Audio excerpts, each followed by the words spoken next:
If you're applying for jobs and answering every interview question the honest way, there's a good chance you're being filtered out before the recruiter can actually see your potential.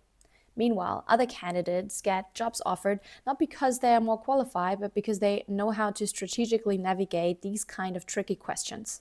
I learned this the hard way working in competitive industries. Now, in this video, I'll break down 4 strategic lies that recruiters actually came to expect and how to use them without crossing ethical lines. Now, let's get into it. Question number 1, why do you want to work here? Now, obviously, you're not going to say because I desperately need a job so I can pay my rent and pay for food because we live in a system where I need a job to do all of that, because let's be honest, 9 out of 10 times that's the true reason why. But instead, a clever answer here connects the company's mission and ongoing projects to your own background, your own experience, and then pivots into how you can contribute and help that company get even better at it. For example, I've been following your company's recent AI-driven social media campaigns, and I know you are one of the first companies to experiment with generative AI for personalized short-form videos. This aligns closely with analysis I did in my current role, where I found that using AI in this way can increase engagement by over 35% within the first week. I'm excited about the opportunity to apply these insights here and help create campaigns that really resonate with your audience in innovative ways. See what that did?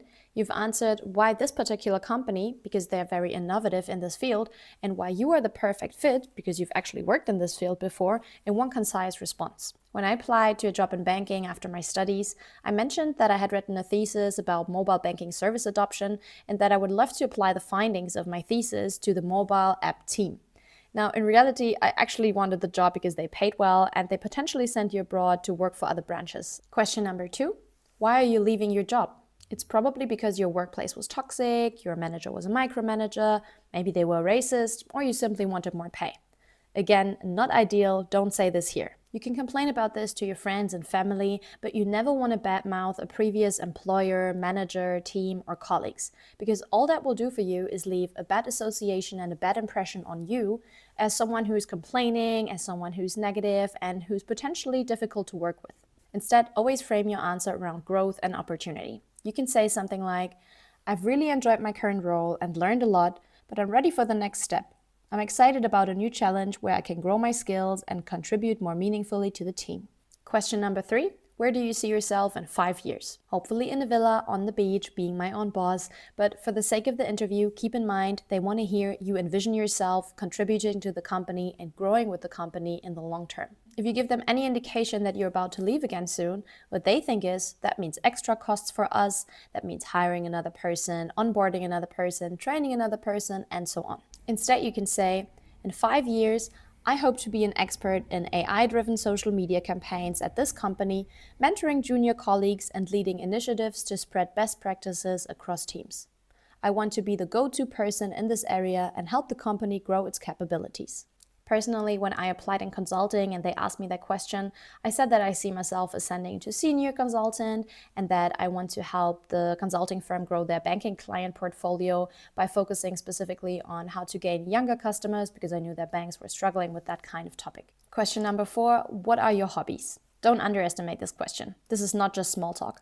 This is a chance for you to be personable and relatable, because remember, people like to hire people that they like and people that are even to some degree similar to them. So here's what I do before an interview.